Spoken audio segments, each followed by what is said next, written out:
2011年5月1日，巴基斯坦北部小城阿伯塔巴德一如既往的繁华。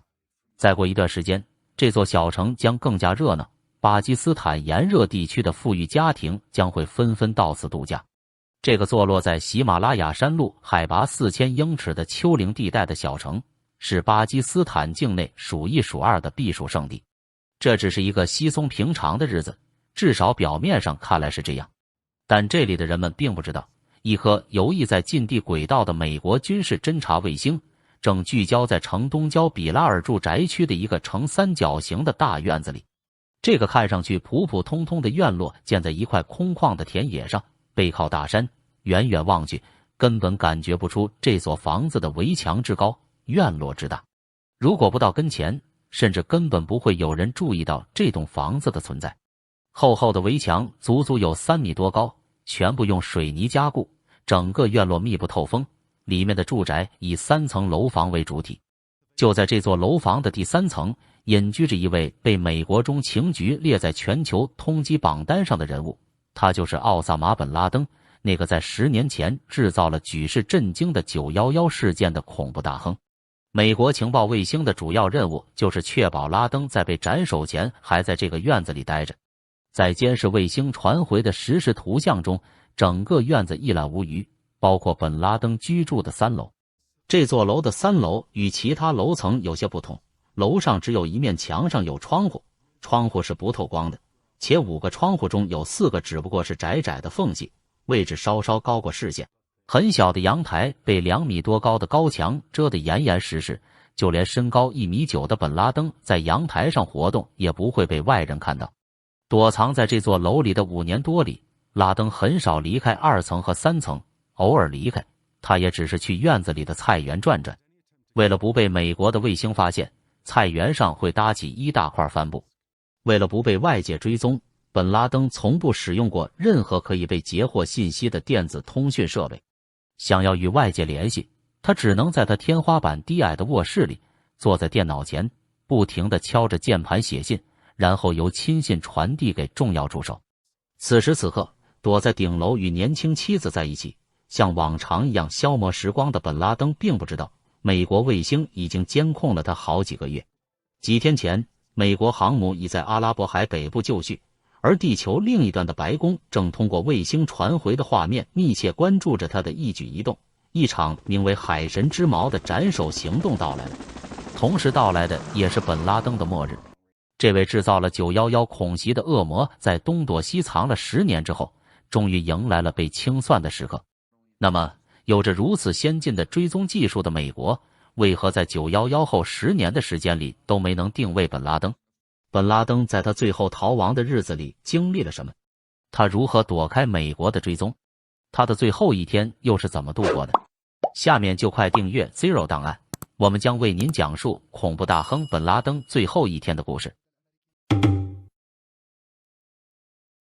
在大多数人的印象中，提起本拉登就是一个裹着头巾、穿着白袍、满脸胡子拉碴的形象。但在成为整天在山沟里东躲西藏的基地组织头目之前，本拉登曾经也是个风流倜傥、英俊潇洒的富家子弟。1957年7月30日，拉登出生于沙特阿拉伯首都利雅得的一个大建筑承包商家庭，在52个同父异母兄弟姐妹中排行第17。拉登的父亲名叫穆罕默德·阿瓦德·本拉登，老拉登原是也门东南部哈达拉毛地区人。1930年前后，老拉登来到沙特第2大城市吉达淘金。他凭着过人的胆识和才智，白手起家，在几年时间里迅速成为沙特建筑业界首屈一指的承包商。此后，老拉登想方设法与沙特王室搞好关系，并奠定了拉登家族在沙特王国中的特殊地位。当时的国王费萨尔甚至颁布政令，规定沙特境内所有重大建筑工程必须由老拉登承包。经过一番闯荡的老拉登很快成为了一个富可敌国的富翁，但不幸的是，1968年，老拉登在一次飞机失事中遇难，留下110多亿美元的家业。当时年仅9岁半的小拉登从父亲的巨额遗产中继承了3亿美元的份额。小拉登年纪轻轻就身家过亿。拉登的母亲阿利亚是老拉登的第4任妻子，但实际上，老拉登与很多富有的沙特男人一样，身边只保留前3位妻子为正室，而不断更换第4位妻子。阿利亚只是老拉登一生中约20位妻子中的一个。阿利亚是一个叙利亚商人的女儿，只生育了拉登一个儿子，因而在拉登家族中地位比较低下。在这种背景下，拉登很难得到父亲的器重。老拉登去世后，阿利亚改嫁，拉登跟随后母长大。他从小体质瘦弱，常遭兄弟们欺负，甚至因自己的叙利亚血统被骂作小杂种。拉登因此养成了沉默寡言、愤世嫉俗的冷漠性格。少年时代的拉登在宗教学校接受启蒙教育，要求严格遵循伊斯兰教瓦哈比派教规。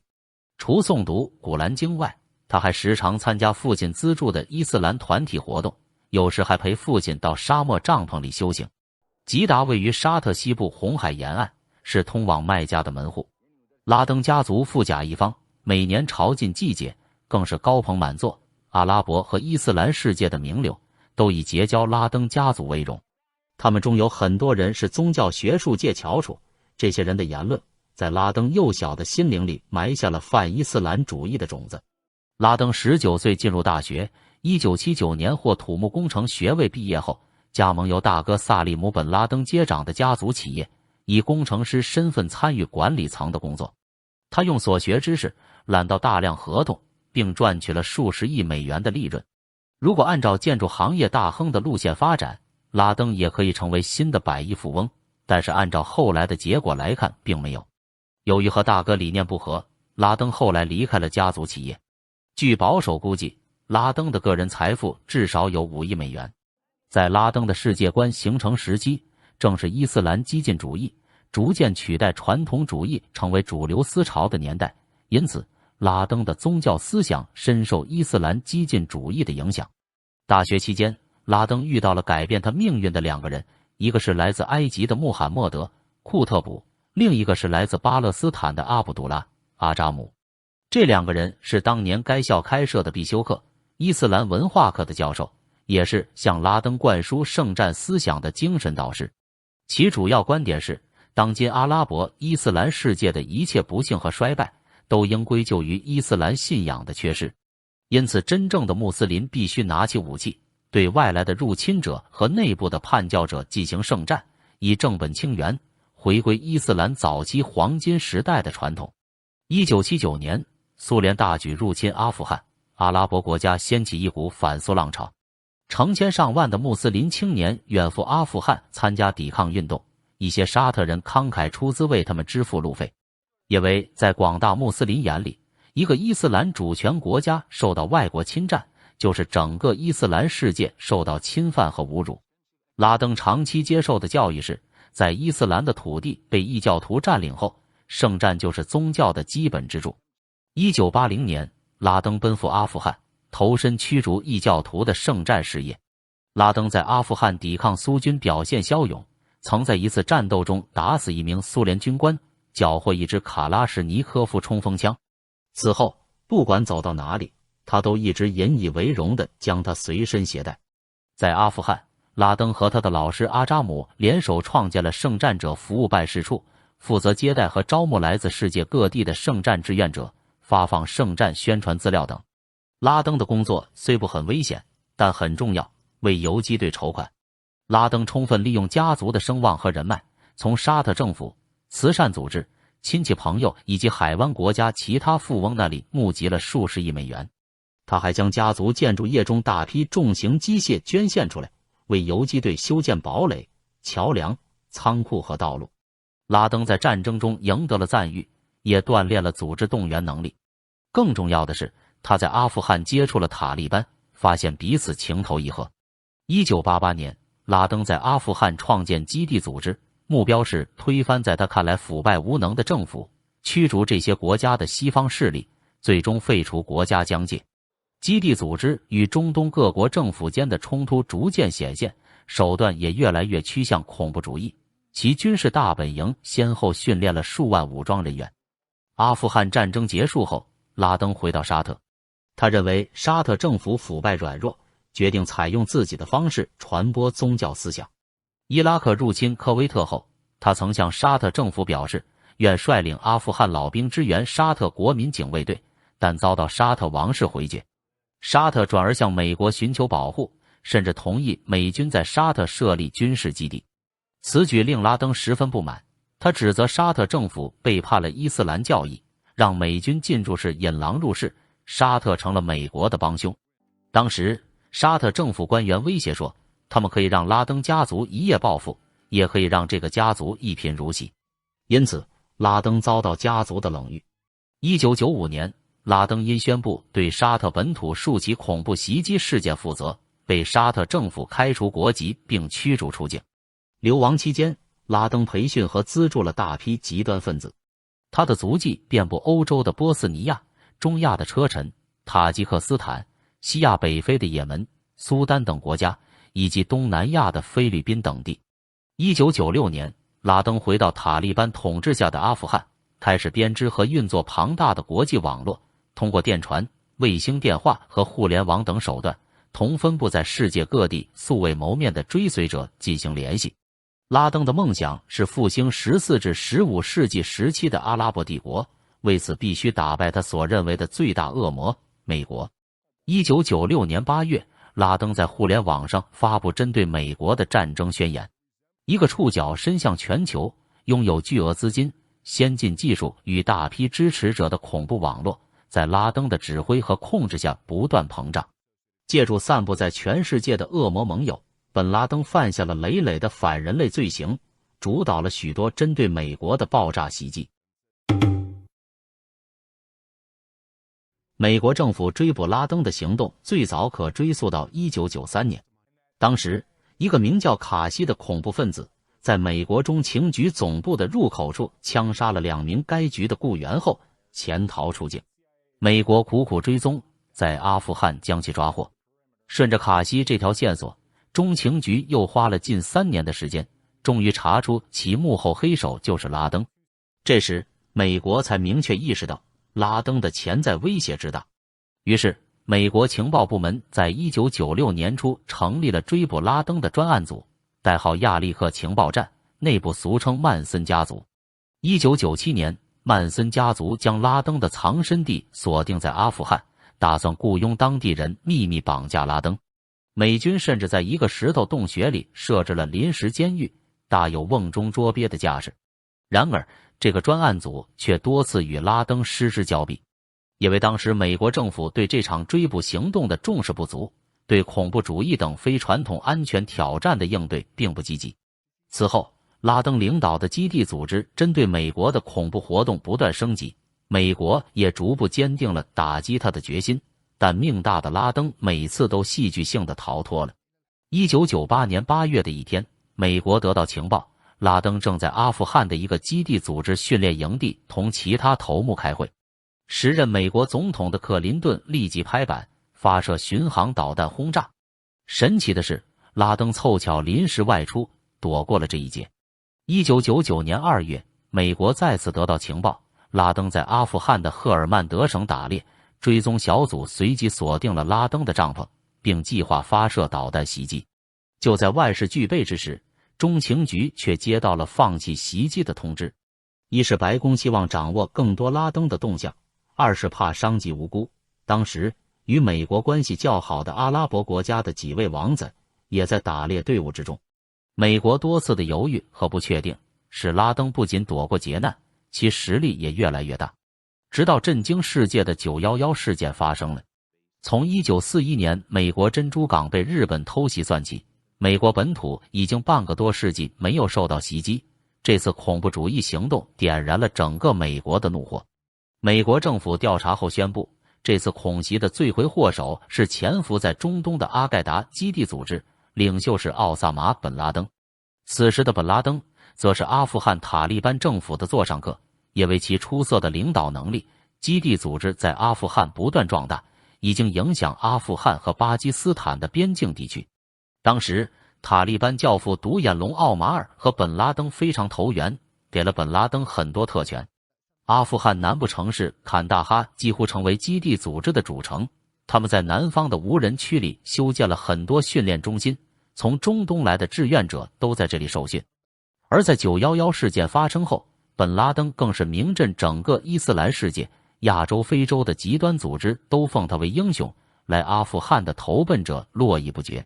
然而，鉴于本拉登和阿富汗不同寻常的关系，小布什总统于10月7日宣布对阿富汗发动战争。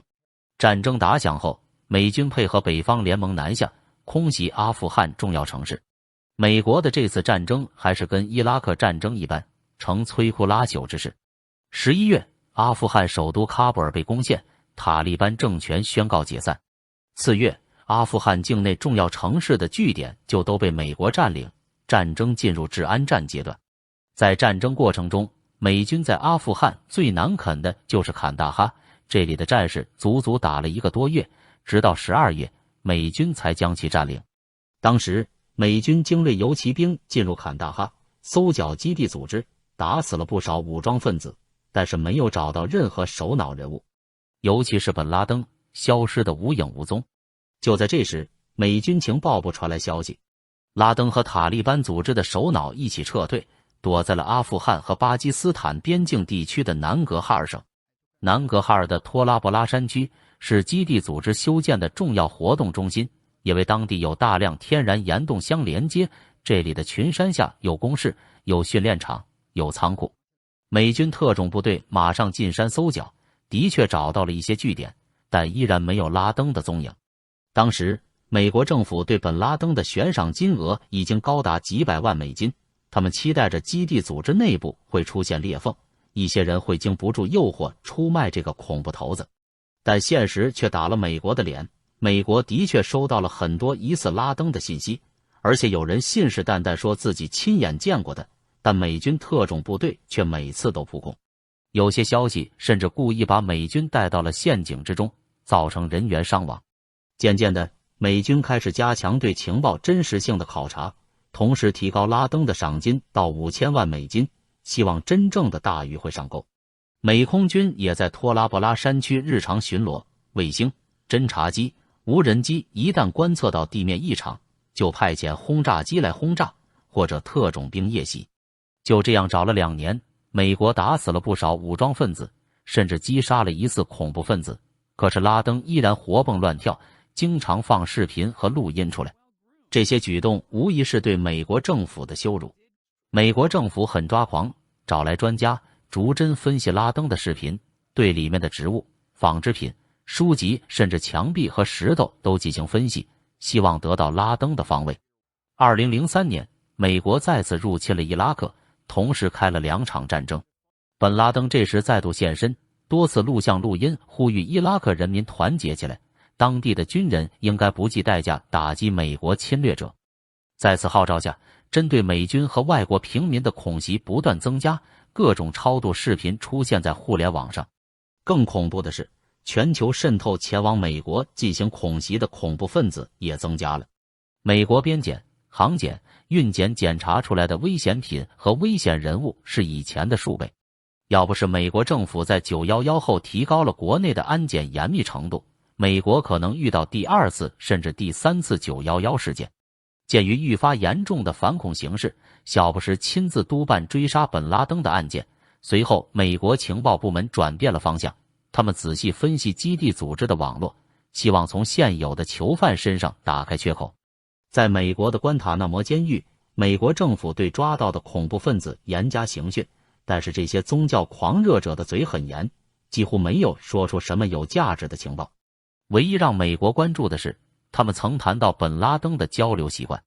作为一个和全世界为敌的人，本拉登很谨慎，他从不使用手机或者卫星电话，甚至不写信，他和外界沟通都是用信使。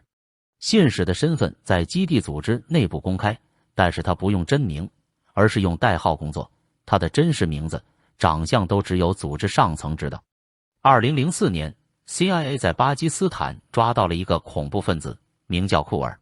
这个人是基地组织的中层，负责采购物资，经常和外界打交道，知道很多组织重要的秘密。在对库尔进行严刑拷打后，他交代了一条重要信息：本拉登的头号信使，外号叫科威特人。科威特人这个代号成为美国手里最后的救命稻草。CIA 和美军情报组织在阿富汗、巴基斯坦、伊拉克、沙特等国家搜查，发动线人寻找科威特人的消息，最后收获不多。在2005年后，美国才终于确定这个科威特人绝不是科威特本地人，可能是阿富汗人，名字叫赛义德·艾哈迈德。此人从小居住在科威特，家里做生意，颇为富有，但是后来走上极端道路，和基地组织来往密切。然而在那之后开始，科威特人在哪就无人知晓，美国的搜查再度陷入停滞。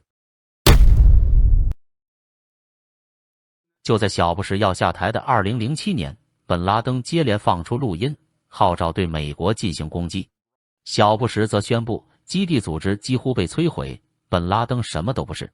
随后，美国迎来了民主党的黑人总统奥巴马。在打击恐怖分子上，两党的目标都是一致的，而且啃下拉登这块硬骨头，是无论哪个总统都想获得的政治筹码。而美国政府和基地组织斗了这么多年，也总结出了他们的活动规律以及和一些政府的秘密关系。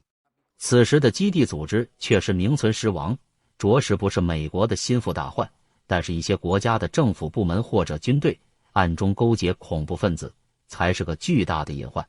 基地组织和塔利班常在巴基斯坦活动，巴基斯坦情报部门其实掌握着很多他们的信息，但是巴基斯坦政府为自己考虑，不愿意轻易分享这些信息。奥巴马上台后 ，CIA 确定巴基斯坦政府知道点什么，于是奥巴马用一连串外交手段刺激巴基斯坦政府，包括给经济好处以及外交施压，希望巴基斯坦分享情报。巴基斯坦政府最后被美国感动，还真的交出了一颗重磅炸弹，几十个疑似基地组织成员的电话，以及上千个通话记录。美国政府此时又生气又开心，生气的是巴基斯坦政府拿着这么重磅的信息，居然藏着掖着，不给美国透露半分，看着美国着急这么些年。通过对这些电话号码的监听， CIA 发现其中有一个人曾被称为科威特，他的信号从巴基斯坦西北部山区里传出。美国情报部门立马撒出天罗地网，通过无人机24小时盯着科威特的住所，线人扮演成小贩在附近观察。经过侦查， CIA 发现这个科威特的房子没有人出入，但一直有人往里面送生活物资，有这种状态的房子，基本就能确定是恐怖分子的巢穴。CIA 认定这个居住在巴基斯坦的科威特就是信使科威特人，鉴于他多年来没有被发现，他很可能还在跟拉登联系。直到2010年末，科威特人终于出动了。当天，科威特人驾驶汽车长途跋涉，前往巴基斯坦边境地区的城市阿伯塔巴德。他去了该城市中心一座外表普通但面积较大的别墅，在里面待了一段时间。美国赶紧监视这个别墅，因为本拉登可能就在这里。很快，美国政府把所有监视设备投入到阿伯塔巴德，无人机在盘旋，卫星在扫描。为了不打草惊蛇，这些行动连巴基斯坦政府都不知道。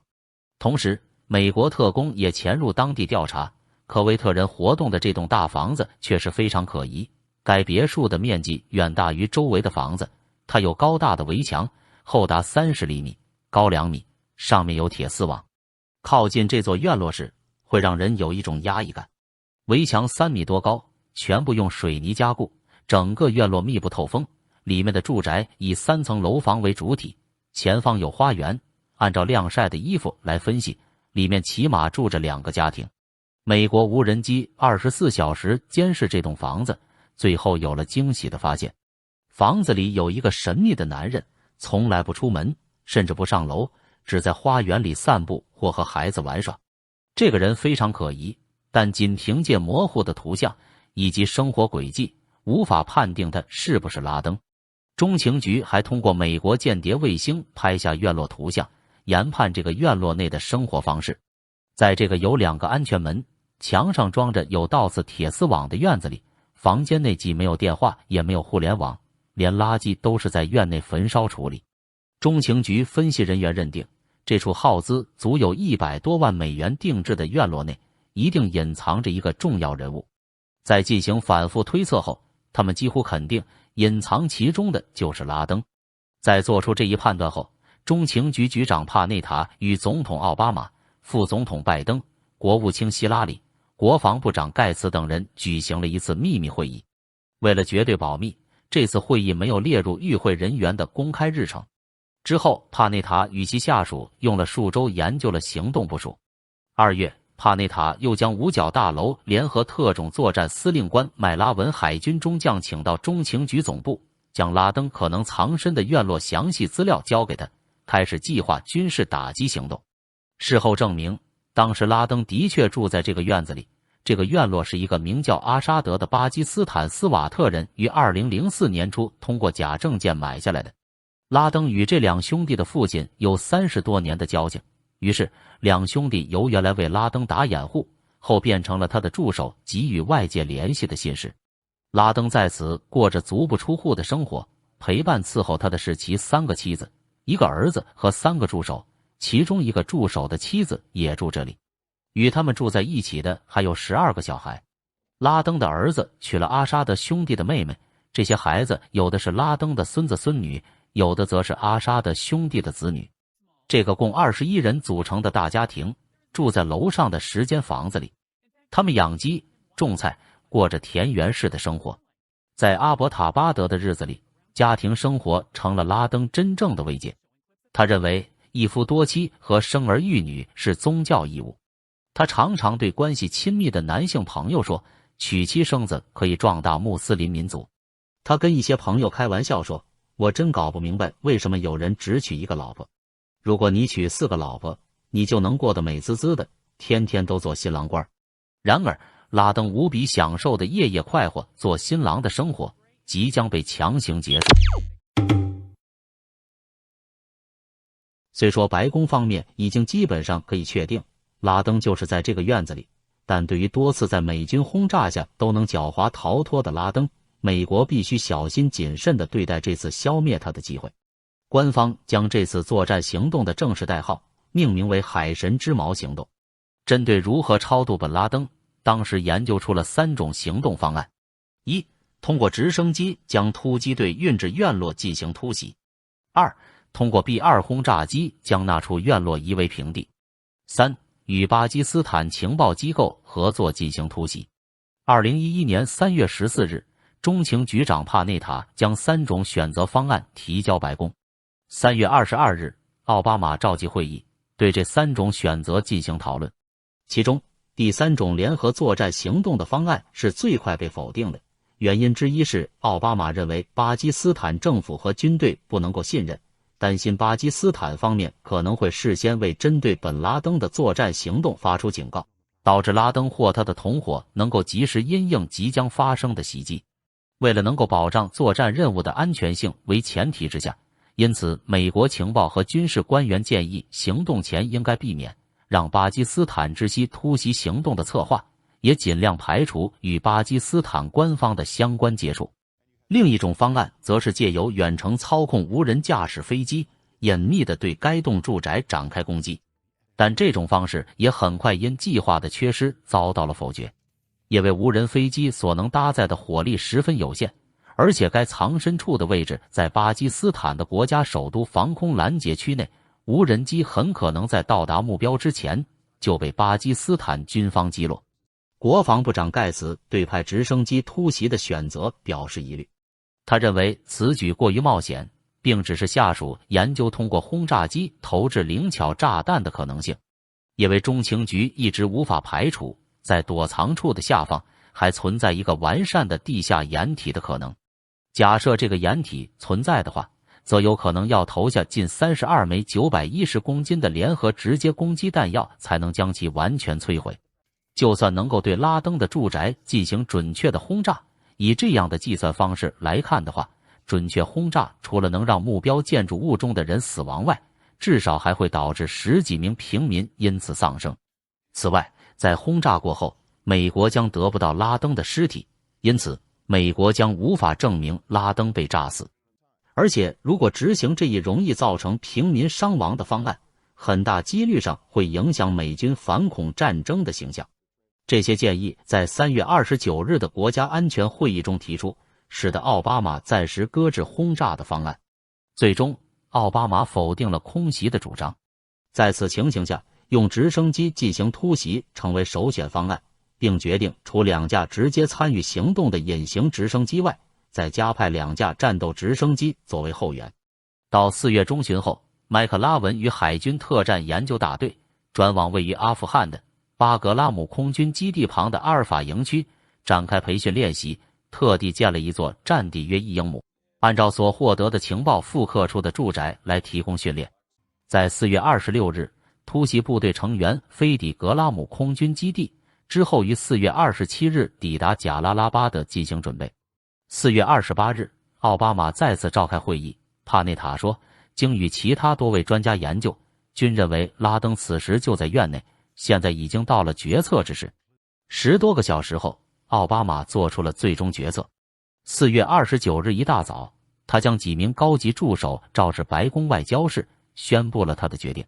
初定最早的行动时间是4月30日，但他们最终认为，考虑到巴基斯坦上空的云量，5月1日行动的可能性更大。事后，据美国白宫官员证实，奥巴马曾向突袭拉登的海豹突击队下令，做好与巴基斯坦军队战斗的准备，如果有必要，可以通过武力撤离巴基斯坦。海豹突击队员们在信心满满中已准备就绪，本拉登的末日就要到来了。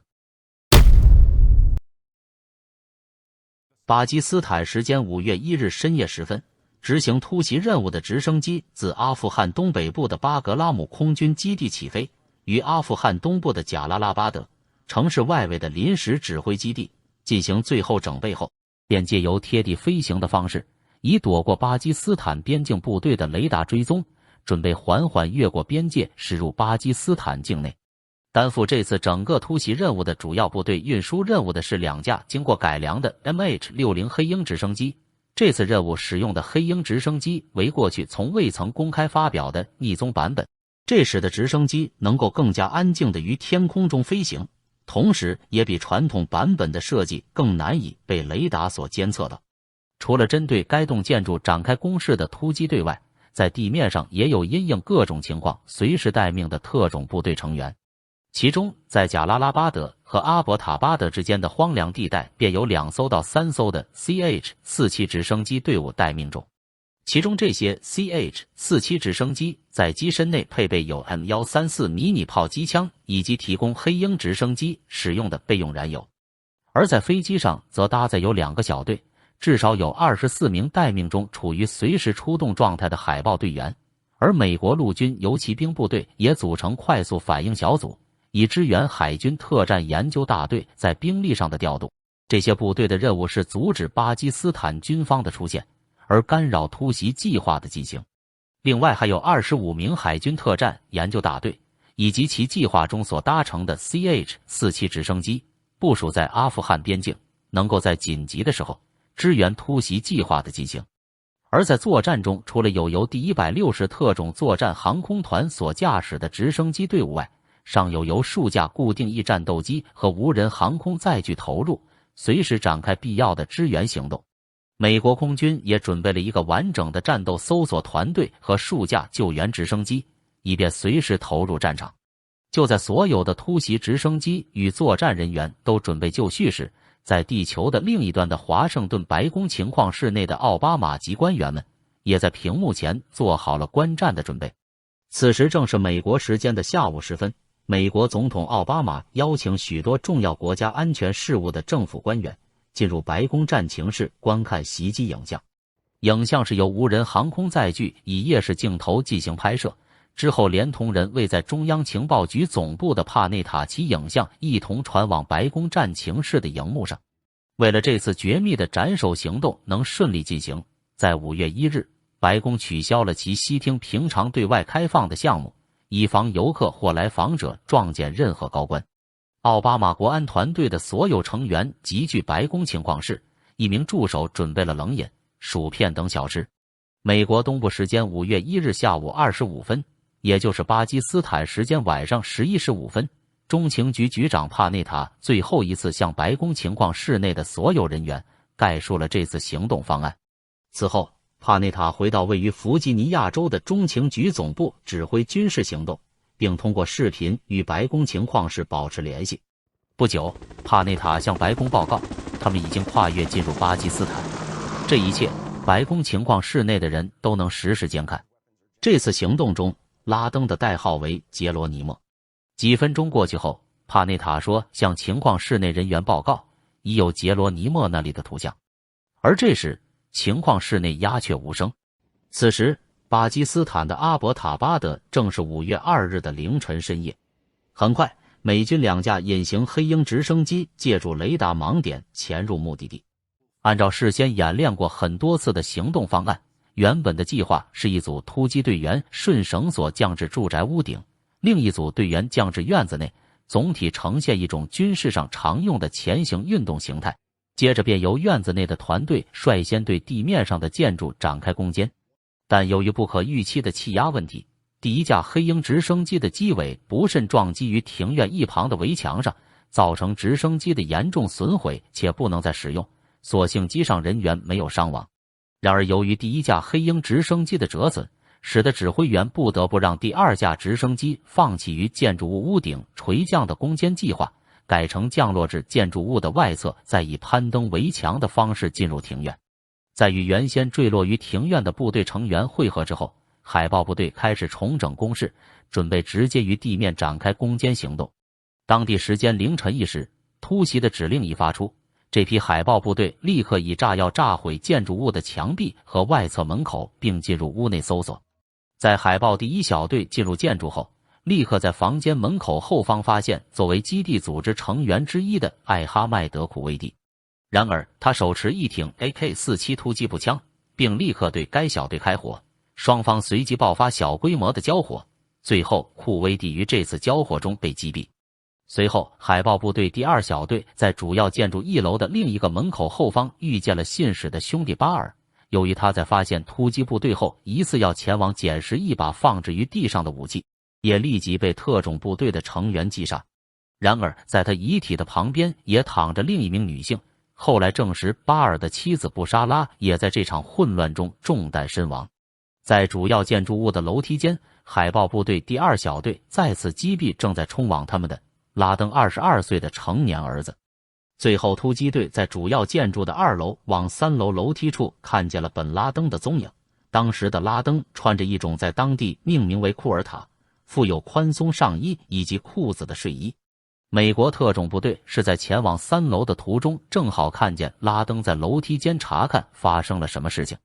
虽然海豹部队立刻对他射击一发子弹，但拉登转身躲过了子弹的射击，并再次退回到他的房间。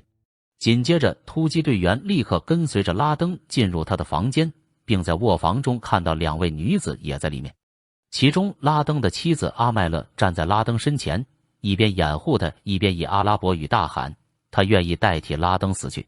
一名海豹部队成员立即向女子腿部射击一发子弹，并立刻将房屋内2名女子压倒并拉至一旁。而第2名海豹部队成员进入房间后，先后以 HK-416突击步枪对拉登的胸口以及头部各射击一发子弹，部分头骨遭子弹击飞。一名突击队员赶紧拍照，把击毙拉登的照片传回美国，迅速通过面部识别软件系统进行识别。随后帕内塔向白宫情况室报告，杰罗尼莫在行动中被消灭。白宫情况室内仍是一片沉默。最终奥巴马说，我们拿下了他。突袭完成后，美军2架奇努克直升机赶至现场增援。突击队员迅速打扫战场，收集了大量文件和可能存储基地重要情报的设备。在海豹部队进攻住宅的期间，总共有2名女性受伤。根据美国广播公司新闻的报道中提到，受伤者包括有本拉登的第5任妻子阿麦勒。他在事后调查中指出，当突击部队进入拉登藏身房间时，他被他们的射击的子弹击中了腿部。